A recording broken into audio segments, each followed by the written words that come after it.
Right, hello guys. Today I'm gonna talk about a little something about something called the scientific revolution.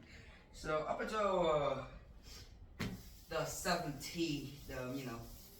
15th century, people were mostly religious. They believed that everything was from God. Oh, you got lucky? That was God's work. You got unlucky? That was God's work. You died? That was God's work. You got born? That was God's work. Everything was God's work because everyone was freaking Catholic, which was untrue. This thing people believe like, hey, within the center of the universe. Wrong. It is not the center of the universe. Not even our sun is. But okay, but the sun being the center of the universe is a lot more accurate than the Earth being the center of the universe.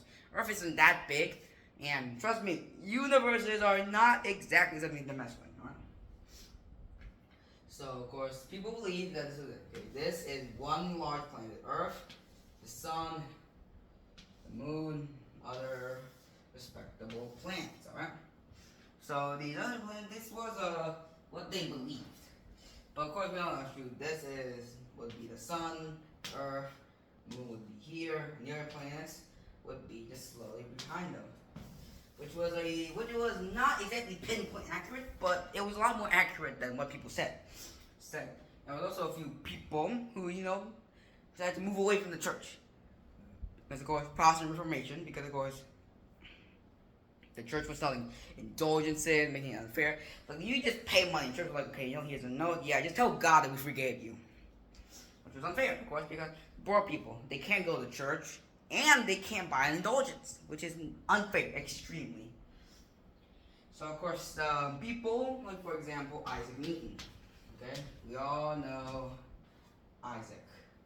Isaac Newton, the guy who got an apple fall on his head, was like, I'm gonna invent something called gravity, alright? Which, he did it, but, it would later be fixed by Einstein. But, of course, it was a huge scientific breakthrough because, of course, back then, we didn't even think of something pulling us together. So, apples fell because of gravity. We fell down when we jumped. That was because of gravity. Buildings collapsed. It was because of gravity, alright? Because that was true. He did make a big scientific breakthrough. But of course, it's not entirely correct. It will be fixed by Einstein later. But of course, it was still a breakthrough. Because people just believe everything was from God, which is wrong. Not everything is from God. Stop being so damn religious. And then there's people like Michelangelo. I'm not gonna tell him, so I'm just gonna call him Michelangelo, or we just call him Mike. Leonardo da Vinci. LDV. They were the fathers of this. Not exactly the father. There was I remember there was a person that we called the father of the scientific revolution. But these guys were very good. So yeah, the next time something happens, don't think it from God. Think of it as science. See you.